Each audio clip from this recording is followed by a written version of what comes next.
Now, I'm sure that's using iTunes or something like that. This kind of thing might be easier, might not. It depends. And if you have a playlist manager, these folders are going to be fine with that. But if you're using a streaming service or something like that, this becomes cumbersome. For example, I use a service that has Centova Cast. And if you notice it, in my file management, I break down my artists by A to F and ballroom, and I break them all down that way.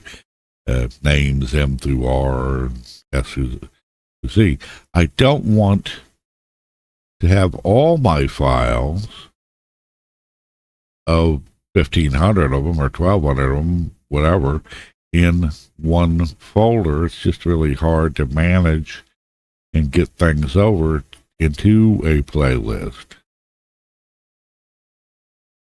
And also, on many of these streaming services, it's not easy to sort files, especially in a playlist, but in the file directories, usually what you upload, in the order you upload, is the order is displayed, and there's no easy way to sort alphabetically or otherwise. So if you had all your files for artists A through F or A through Z all in one directory, you would have to scroll down and down and down, and there'll be the artist in the middle on one song, and then way down on a different one, and it's really very difficult to deal with.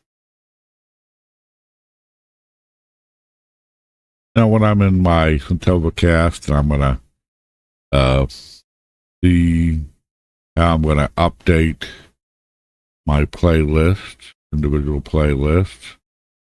If I go to AC/DC,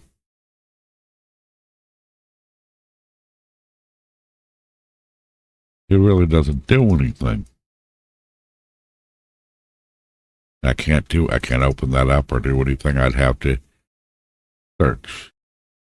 There's the romantics, and then it'll show me some useless thing, and then it'll show me this. That's a hard way to get those over. So I have to do something else.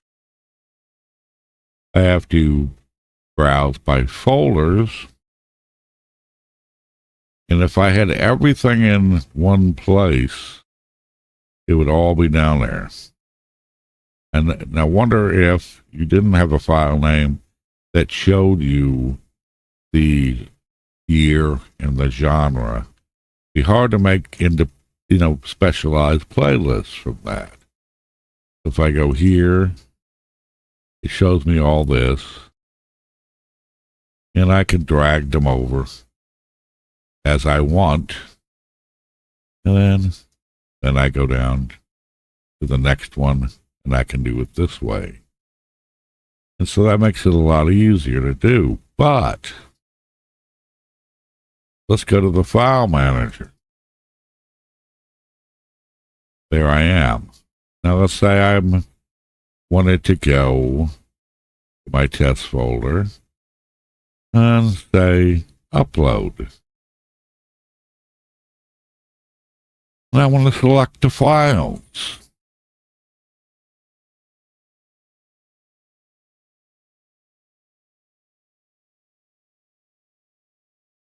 I cannot select folders.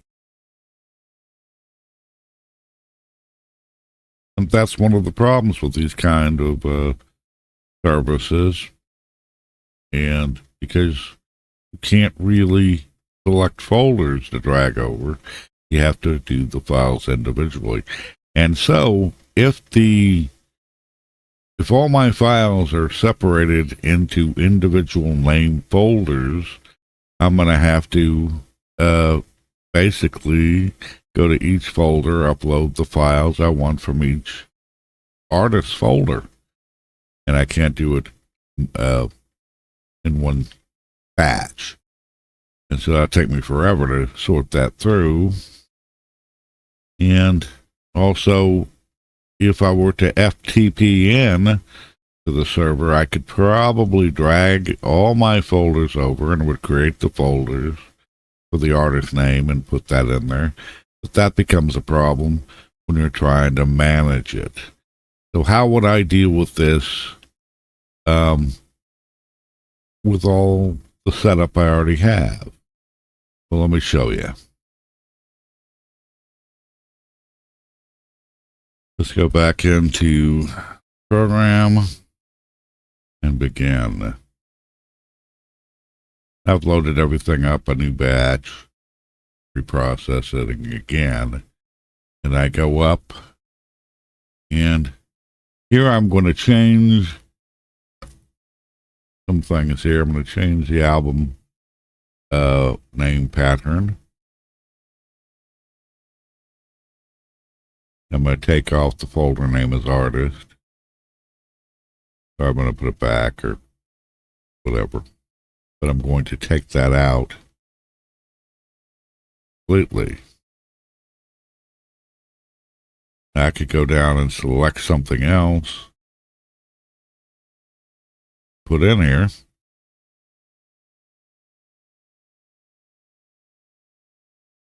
Under the file attributes, but I could select a file path, file name, whatever, to create the folder, but that could become a problem.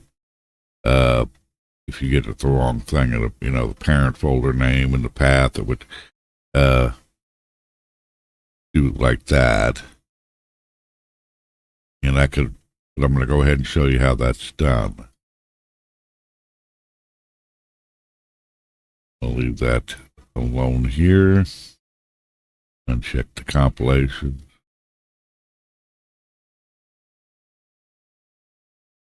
And then again with the folder name. I'll take off artist. For my single tracks, I'm going to paste in file attributes.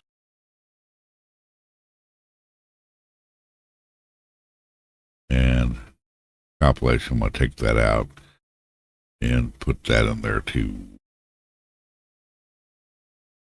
And this shows you how it would come out. And that doesn't look good, does it? It's all doing some weird things. So, go back in. I'll show you how to do this.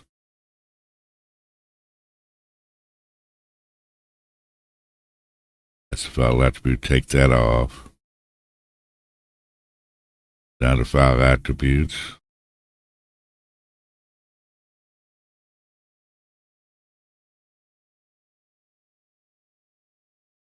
And take them out. See, the folder name, I've taken it out completely. Emptied it.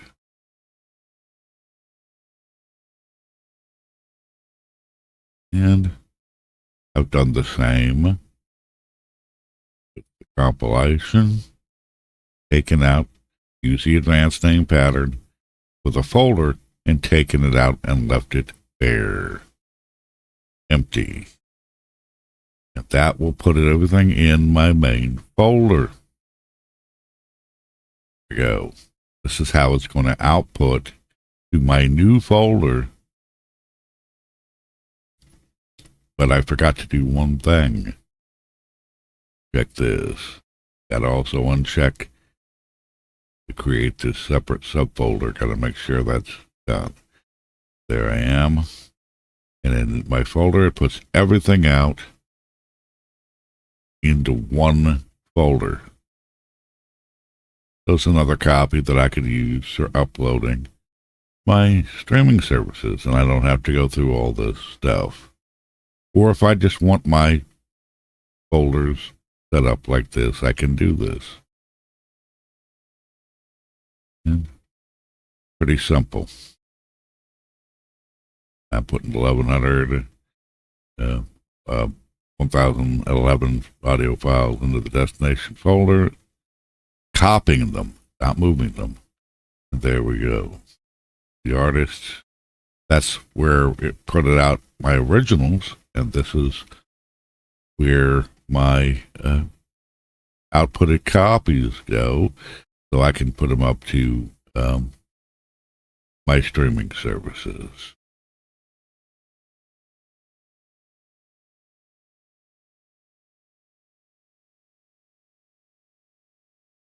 And I can go back to my Centova Cast, go to my test folder, and now when I upload, I can select files, go back to my folder, which hosts them all in the main directory, and I can select them all or groups of them. Like for my example, I wanted to upload only A through F. I could go down to F or something, or H, and open that, and it would upload just that amount into that folder. And that's pretty cool.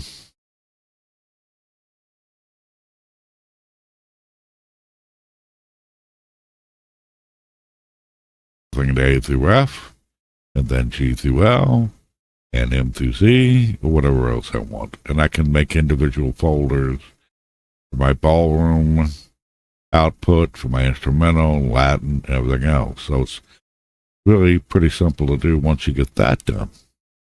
And that's how you would output it from your already processed files, and you've had a folder that you output those, and it has all the names and the artists and everything in it, all these, and then you select this as the input and a different place to output it, and it will end up like this for you. So you'll have, yes, 2 copies of this, but if you have that need to use these files that way, you can do it for a streaming service or some playlist program or playlist that it'd be much harder to do it from individual artist name directories or folders. This is how you'd accomplish that. And in AudioRanger, you can go to edit and select all, invert the selection, clear selection. You could find something, replace something, edit, swap, revert changes, or delete. The album covers, it would depend on if you had something in here, but you could do stuff with that. And the tools are tagging tools, file name tagger, database tagger, things like that. And I'll show you. Here I've added some from ABBA. And you can see the album cover. You could download them, add from file or whatever. Tools. You can do the file name tagger, obtain the tags of the currently selected audio files from their file and folder name. Database tagger, obtain the tags of the current selected from an online database, which is pretty much what Automatic does. Except you have to manually put things in. And it doesn't always come up with anything. Sometimes it will, sometimes it won't. Sometimes you have to be exact. Like I'll show you here. This could take something. And there we go. Got ABBA. I can get tracks and all that. That might not be exactly the one I want. Might not be this here. But it might be something else. So, pretty interesting. This ABBA selection, the date is 2000, and it's a compilation album and various artists. It's stated 2004, it has 12, it's something else, it has, this song was part of this collection, or this collection. So, it takes a little bit of work to do, but you'll get it. And like I showed you before, you can select one and say automatic tagger, and it'll automatically tag the one we've already done. And you can move or copy to the destination or revert the changes or whatever else. Notice that this one says voyage. Now different. It's updated these.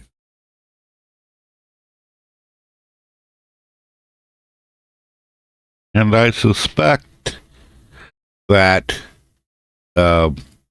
if you run the auto checker, automatic tagger, on something that's already been automatically tagged, it might change to something else based on the new data that's in the meta file. So now it's thinking, well, maybe this is something else now. So that's something we need to be careful about, running that auto tagger more than once on one thing, or everything. But you also, it might eventually get to the point where you get the right data. So maybe if you run it multiple times, it'll give you the one you want, or you have to do the database tagger yourself.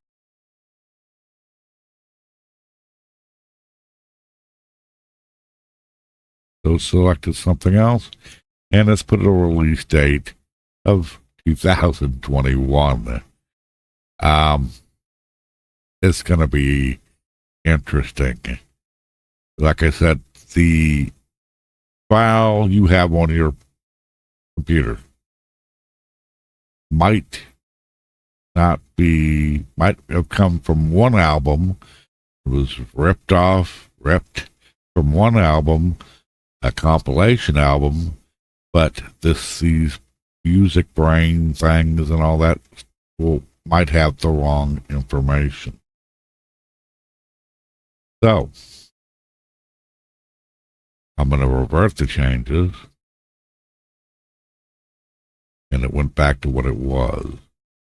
So I want to go back to the database tagger and do that. And then I can select which one it was from. Before we selected the other one.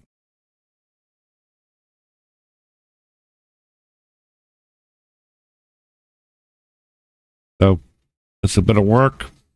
It's not perfect, but it does a good job. So in summary, it's not perfect. Nothing is. And these online sources where they get this metadata can have multiple copies of the same music. Different people have reported it different ways and different albums and all this other stuff. Then you have re-releases and revisions, like that mix we were talking about earlier, where it said that one song, somebody I used to know, the one music file I had was a duplicate, but it was actually the original, and the other one that it said was the original was a mix. So it ignored what I already had in the file name and metadata title. I had mix in there, but it ignored that and made its own decision. So it's not perfect, and I would not recommend doing 500, 1,000 files at one time, trying to get this organized. But like I said, this is a beginning thing to get yourself organized, where you can get all the metadata updated and rename the files and organize them properly. And this is not a bad way to have it done for your own self, but you do have some issues when you're dealing with having to bulk update a streaming service or an online service where you have to go and select each and every one. Making your own personal playlist, you can add to a playlist individually. And that's not going to be very hard. But a streaming service, it will be hard. And so that's really basically it. It's a good program. It's a good introductory, getting your beginning steps organized, tagging, moving the files in the right place. I've shown you how to keep your original file name so you don't lose that if you're meticulous like I am with naming with the artist, title, date, year, and genre. And I've shown you how you can get around having this renaming it and how to stop it from renaming it with the wrong genre by keeping the original file name. Because if you update and they got the wrong genre in there, like a Christmas song, it says Christmas genre, and now it's suddenly going to be jazz, which they did to me with some Bing Crosby Christmas albums, songs, and it marked them as jazz. I don't know where that came from. White Christmas is not jazz. So in summary, AudioRanger is a good program, but it is not a music file manager. It's a good music tagger, whereas some of the other programs you have that do tagging and stuff, it's really convoluted to get it to connect to Music Brains or whatever the heck other ones they have up there. And this is pretty straightforward, and you just have to be mindful of what it updates and make sure it didn't make any mistakes. And, that's just part of the game. But it's a good way to get started doing a few files at a time instead of doing 300 like I did. And I've shown you ways to get around to do it different ways so that you can protect your files. But I always will say, take your original files, source files, don't save to them, update what you need to update, and copy them off. Don't move them, copy them, and then you'll have that backup copy, so if there's any real mistakes you missed, you can go back to the original and start over and do it again, or do it a different way. Anyway, take care, and I'll see you again at another time.